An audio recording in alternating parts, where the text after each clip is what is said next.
ഞാൻ ഇത്രയും കാലം ചെയ്ത വീഡിയോസിൻ്റെ റെസ്പോൺസ് ഷെയർ ചെയ്യാമെന്ന് വിചാരിച്ചു. പലരും എനിക്ക് പേഴ്സണലായിട്ടാണ് മെസ്സേജ് അയക്കുന്നത്. നിങ്ങളെന്തിനാണ് ഇങ്ങനെ വീഡിയോ ചെയ്യുന്നത്? നിങ്ങൾക്കെന്തെങ്കിലും കുഴപ്പമുണ്ടോ?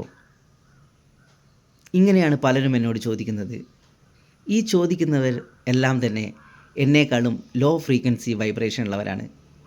എന്താണ് ലോ ഫ്രീക്വൻസി വൈബ്രേഷൻ? ഇത് നിങ്ങൾ തന്നെ സെർച്ച് ചെയ്ത് നോക്കൂ, എങ്കിലേ നിങ്ങൾക്കിതിൻ്റെ ഉത്തരം ലഭിക്കൂ. പക്ഷേ എന്നേക്കാളും ഹൈ ഫ്രീക്വൻസി വൈബ്രേഷൻ ഉള്ളവർ പറയുന്നത്, നിങ്ങൾ ചെയ്യുന്ന ടോപ്പിക്ക് സൂപ്പറാണ്, പക്ഷേ വീഡിയോ ക്വാളിറ്റി ഇമ്പ്രൂവ് ആക്കണം, മൈക്ക് വേണം, അതുപോലെ ഞാൻ പറയുന്ന കാര്യത്തിലെ തെറ്റ് എനിക്ക് പറഞ്ഞു തരുന്നു, അതെങ്ങനെ ഇമ്പ്രൂവ് ആക്കണമെന്ന് പറഞ്ഞു തരുന്നു. ഇതാണ് ഹൈ ഫ്രീക്വൻസി വൈബ്രേഷൻ ഉള്ളവർ പറയുന്നത്.